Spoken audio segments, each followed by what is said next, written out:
Hello, we have a 3 handicap game against Tuno after a long break. White won by 26.5, so quite a comfortable margin. Black failed to kill the top right corner and the lower left corner, and that kind of cost him the game. So let's check it out. Komoku, high approach, then low and tight pincer. Black jumps out. Now here, black could play a different move to separate white stones. It's either Kosumi 05, which also goes for outside thickness, the split move at P2, which is the fighting style, or the attach in the corner at R3. Now, when black plays the one space jump, white can still use P3 to connect under, because if black wants to separate, it will end up like this, and black will just lose more stones. Now, if we picture the same sequence with the Kosumi at 05 in place, white is no longer be able to connect on the third line. So black can push through, because there is no more Atari here. It's going to be a self Atari. So white has to capture Q2, and then black is happy to separate the corner from the side. So entry will be in trouble. Therefore, white will choose out the Josekis here. But it's very good for black to remember not to play the one space jump, but to think about the attach in the corner, R3, Kosumi to go for thickness, P2 in order to fight, but again split. And if black really wants to go for outside influence, he can think about the Keima, and in this case will allow white the connection in the corner, but extend on the outside. So go for some outside influence. Anyway, black played the one space jump, and white could link P3, but the actual move in the game is a two space jump on the right. So white is still going to develop fast on both sides, which is fine. So attach, then Hane, pull back, vital point. But actually here it's more urgent to defend the entry stone. So white can extend right away K3, or play a peep first at Q5. Black will connect, so this makes black a little bit heavy, then extend in front of the wall, and now black's wall is kind of meaningless. And when black plays at S2 to fix the corner, white will just extend away to R10. So this way white still keeps the speedy pace in developing on both sides. So when white plays here, black should think about the pincer, either L3 or K4, so simply take away white space. Black play the horse face, the dog face, and then this way white can still make a base on the bottom. So this development here looks very nice for white, which means the local fight went well from the start. Now black played a very conservative move at F3. Here G3 or H3 will put more pressure on the base on the bottom side, so white usually will jump out, and now black has time to play a big point somewhere else. R14, K16, or something on the left side, C10, D10. But we know Tuno's style, he likes to play extremely solid and conservative, especially in a handicap game, to keep the advantage. Now white plays the inside approach, that's fine. Attack again, typical for handicap games. Well, here, to continue the Joseki in the top right corner, it's fine. Also, an extension like J17, it's a very normal move for 3 handicap, but nothing wrong to play F17. So in this case, black splits. Probably white expected the most common move, which is this Keima. Defend the corner, then extend back to K16 and set up a Moya. This is actually very normal for handicap games. So black splits, white double approaches, then black plays in the corner. That's a little bit unusual. It's fighting style, but black doesn't have extensions on both sides, so it's more natural to go out with a Kosumi or attach one stone or the other. Simply go out and separate white stones. If black plays Kosumi, the variation is quite simple. Black will separate the top and play a one space jump, because black already has the extension at K17. If black blocks the other way, it's not so interesting, because now the wall is facing white's base on the left side. So like this, white will scoop out the corner and also set up a base in front of the wall. So this feels good for white. Therefore, black has to block the other way. Now black can also attach F16, then Nobi, block the top side and play another Atari. And here white can just make a base in the top. This feels okay for both colors. White got the corner, black settles the top group and also the top right corner, and white has a tiny base in the top, and now black is tempted to play some big points. Well, actually black can come all the way here and push along. It will be a completely different game. So black decided to fight in with the sun and then push and cut. So white covers, that's a very natural move. Then black pushes, and here surprisingly white didn't block. It's okay to block and then fight, because black's corner is surrounded, so black will try to find moves to keep it safe, and then in the meantime white will get strong on the outside. This tiny group in the middle, it's also separated, so white can fight. There's also the top weak stone. So in this case, even if white tries to be flexible, it's not so great to let black come out. That's just too easy for black. And now white jumps again to speed up the development on the left side. In this fight, black can take a little advantage in the top. This c6 is not so urgent. Right now, the two white stones in the top are thin and also O17. So black pushed in the top left to separate white stones. Now black can think about g16, the shoulder hit, threatening to push and cut. And if white comes, tries to go out with f16, black plays a one space jump to surround everything. Now if white plays double up, black can push and cut like this. So g16 is quite an effective move to attack the top. Now black conservatively secures the corner, but there is still ag around c3 or c4, so locally it's better for black to play c5. Also, it's interesting for black to play p17, then take away the base for the top stones, and then surround the other stones in the top left. Now white is on the run in the top right, and also is going to lose some territory in the top left. If white slides all the way to b4, black can bump and secure the corner like this, and when white connects under, black can extend again. So it's not such a big deal to lose a few points in that lower left corner. c6 is just a move to defend the corner, but it leaves some ag, and it's not going to attack the left side stones too much. White can just play away now, a cap move. Playing r12 will increase the right side, but in the same time kind of hurt o17. If black simply goes down q18, this will take a lot of points in the corner. Now o17 is in trouble, so white has to make a base or jump out somehow. And later on, black can also invade r10. So with r12, it's not guaranteed that white is going to build the points on the right side. Therefore, it's more interesting for white to play the slide and extend. Even if it's a tiny base in the top, it's better to have a base than no base at all. Now, if black plays here, white can attack r12, and usually black will defend the corner at r18. So this way, white has a better flow in the top right fight. Now black played a kick, but it's good enough for black to play q18. White comes up, that's good. Black jumps between the groups. Here black can play m17 to put a lot of pressure on white's base, or a one space jump at p14.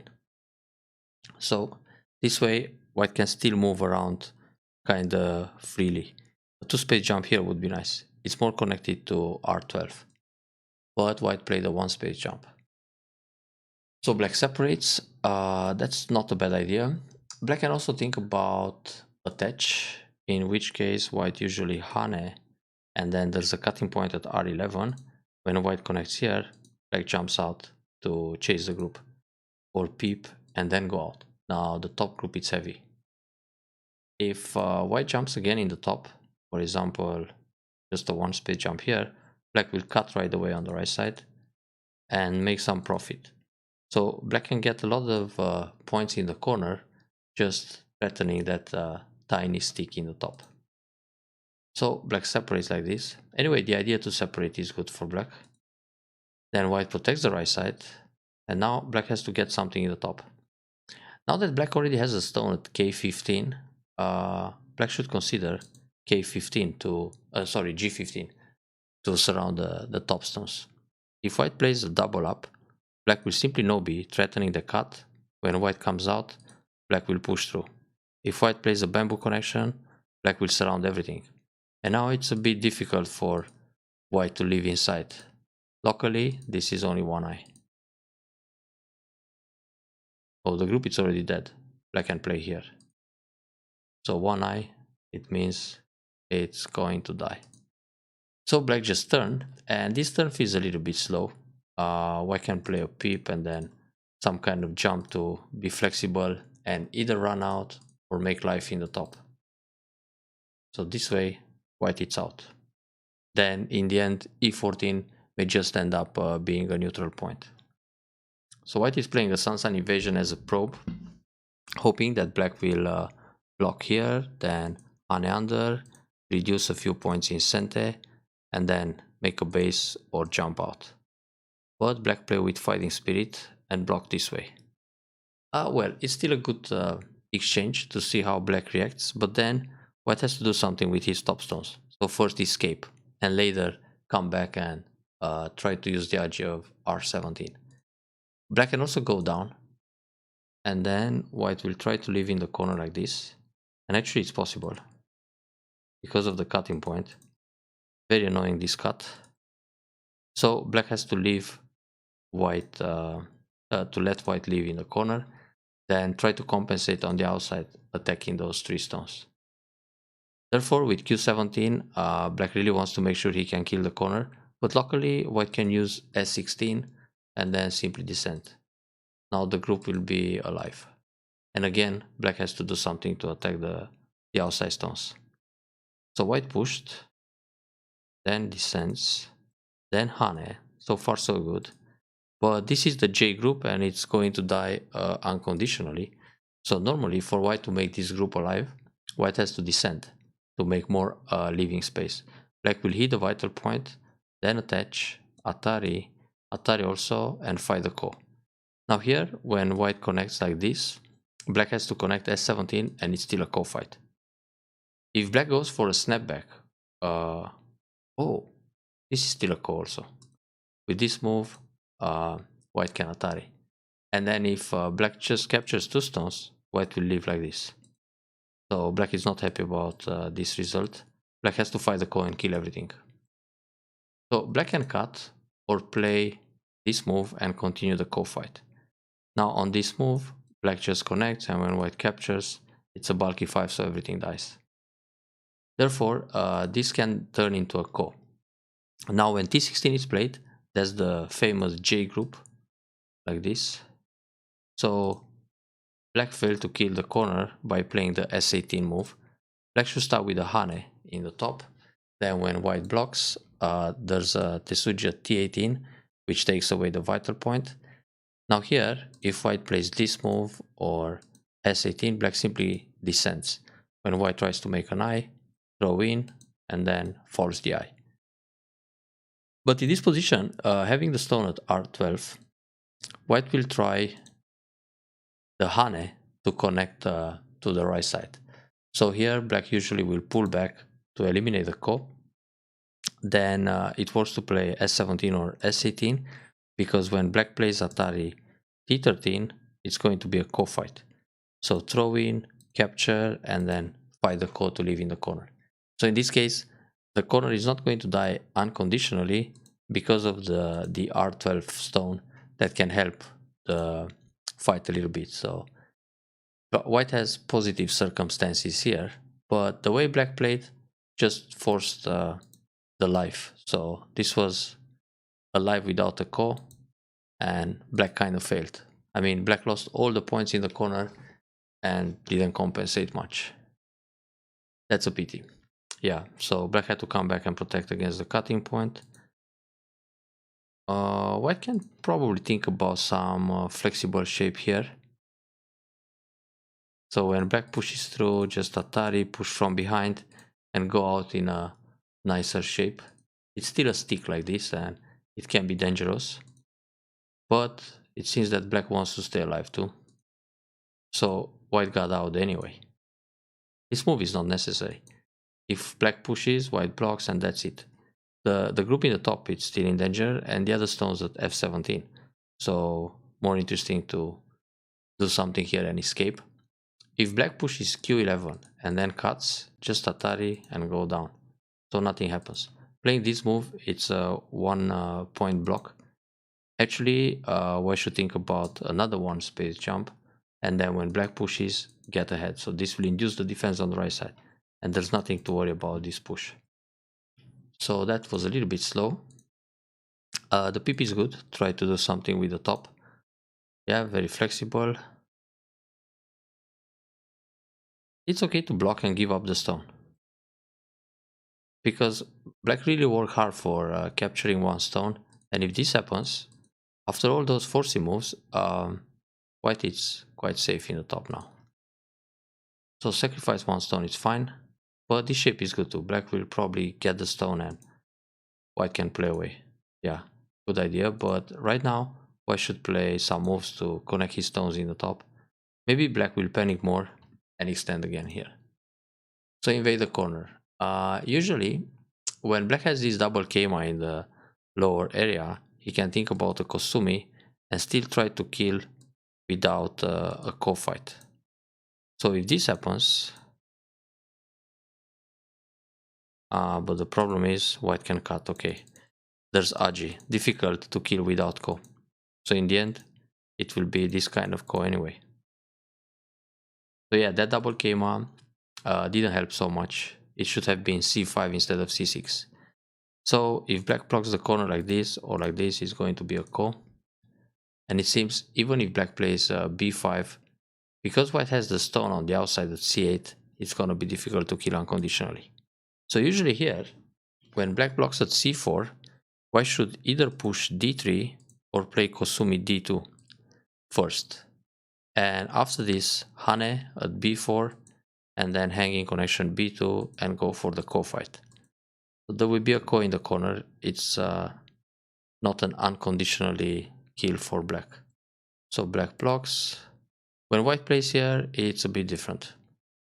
So I still needed to play d2 first and then b2 and now fight the ko. If black plays b2 or b3, white can attach first. Black has to no b, Atari once, black has to capture, push again, trying to connect to the right side. And actually, this is already working for white to leave in the corner, but it will hurt the stones on the outside. So like this, white can even leave unconditionally. But now black can play the vital point here, and actually black could kill everything. So far so good. It's not a ko anymore. Black can just connect, and then that's just a false eye. And in fact here, black can also play the key point like this, then Atari, Hane, and take the eye. When black pushes here, there's Atari, capture, connect. So it's all dead. When white cuts, black will take this stone in a net. So the vital point is not b2 directly, but push first or Kosumi, and after that b2. Because now, when black plays the Hane, white can block, black connects, white leaves. So it's a bit different, the order of moves here in order to set up a ko. Okay, so let's see how white escape. This was quite a lucky follow-up.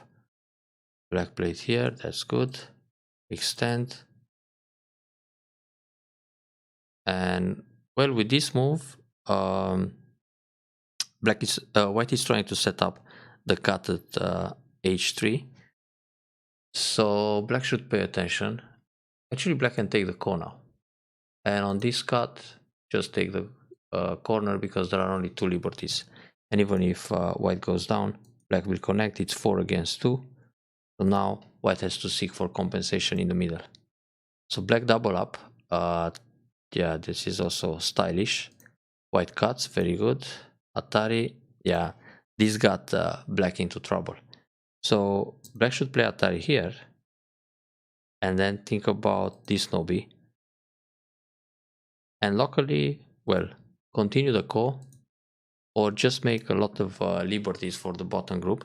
But anyway, eventually black has to win the race with the corner group. So that ko fight the b3. But playing Atari like this is not going to help so much. So white escape quite nice. kill the 4 stones, and the other groups on the outside are in trouble. So black is looking for some compensation here on the bottom, but the left side was really in serious troubles. Here, this Atari is not necessary because black will take the core, and then it's actually black doesn't even take the core right away. But playing the Atari when black connects, there's a double Atari, so it removes your own liberties. You gotta go out or try to surround the group like this, like this. Anyway, don't let the group go out. Let simply make him struggle more. Like this, black can die. And if black plays Atari here, white can take away the eye. On this Atari, just fight.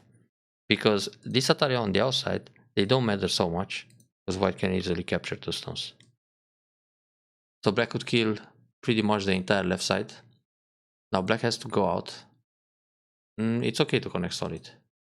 This Hane doesn't do much, because anyway the 2 stones are already captured, so white can fight back. But here black will attach first, and then Hane, and then go out. Now black can take 2 stones, white takes 1 back, so it didn't change much. I mean, it's possible to play like this, but not really necessary. Yeah, this attach is good. Black and Hane, if white Atari like this, connect and connect. But Nob is good too, black can escape now. Yeah, this is a vital point. Then Hane, it could work to play Hane the other way. Capture 2 stones, take 1 back, block like this. Easy to make eyes for the group now. Yeah, this Nob is good. Jump, it's a nice shape. But really hard to catch this group any longer. But overall, it was a real big success for white to live in the corner with that 4 stones capture. So Pip, very good, in center. Because on half of the board, black just ran out to connect his stones and build almost nothing. And the compensation of taking entry on the bottom is not that large. And even so, there is still a G here that white can use to force black play some moves inside. So black took a stone with a lot of effort there. It's proper for white to play around here. If Hane just give up that stone, it's not a big deal. Playing like this is a bit dangerous because of this Atari and then cut. And now white has to block with a ko, and this ko can also backfire. So if white connects here, black will cut this way, Atari take back, and it's not easy to live in the top now. Actually, kind of impossible. Oh, black shouldn't block here. Black should play. Black already has an eye by taking the stone at e15, so should really Atari like this and separate the top group. Or before starting the action with the Atari, just Atari in the top, asking for 1 stone. If white connects, then Atari here, then capture like this. Well, it's still a co-fight. But this co is positive for black because there's nothing for black to lose in the co-fight. Just white. White can give up the tail, but white was alert and e13 defends it. Kosumitsuke is small. The way to kill this group is to play m4 or l5. Just make sure that white is not going to play moves on the outside. Atari here first and then play like this. Because when white plays l3, black can go o2. When white plays around p2 and these moves, it's not enough room for 2 eyes. This will die. Okay.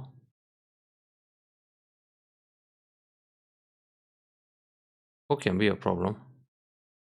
Okay, we don't kill like this. We kill in a different way. Hane, Atari, Atari, and connect. So there's only 1 eye inside. This variation, not so great. So, Kosumitsuke, another conservative move, and another one would be the move up. But Hane here is center for black, so sorry, for white on the first line. So black has to play Atari first, and then Kosumi. Now the 2 stones die on a larger scale. White got those points in the center, and now it's just small endgame. It's more interesting to play Han and connect, because this gives you the center at Q1. So black will play here or some moves like this, and later on white can hane and get a few more points in center. Like this, white is trying to set up the q1 because the monkey jumper p1 will be gote, but when black plays r2, black will hane the corner at s1 later on. So it's more interesting to play r2 and connect even if it's gote because it creates a center follow-up. Okay. That hane doesn't work. Black can play the clamp and just capture.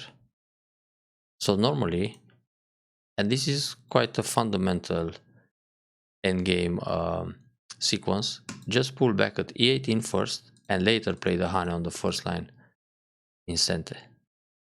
And black also doesn't have to block in the corner when he can play the e18 right away. And if white tries a ko, black will atari, then atari from behind. So there is no ko.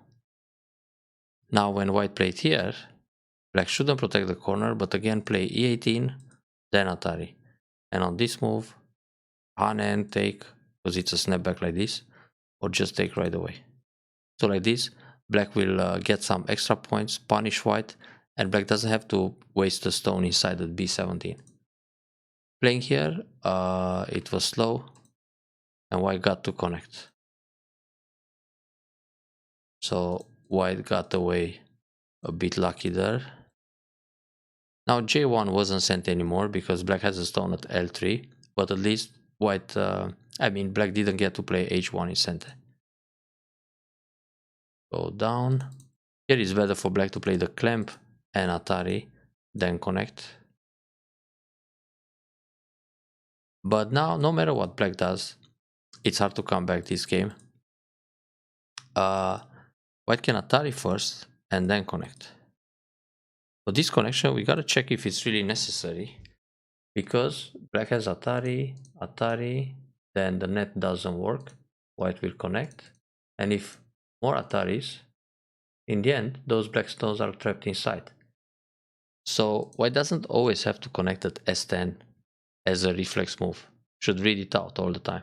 So atari here once to make sure black is not going to try to make an extra point, and then better protect on the outside, because after all these ataris, there's no way out for black. So the stones will die inside anyway.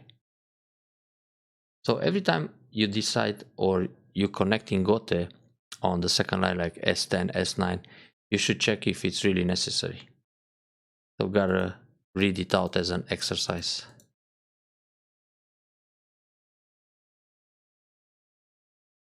So now just small moves left. But it seems that white was a little bit lucky this game to live in the top right corner unconditionally instead of a co-fight, and also to get away with the life in the lower left corner where black could kill unconditionally at some point. And then of course black didn't punish in the top, and also on the bottom black really spent lots of moves to capture the 2 stones and the compensation wasn't enough. I hope you enjoyed this review and play better next time.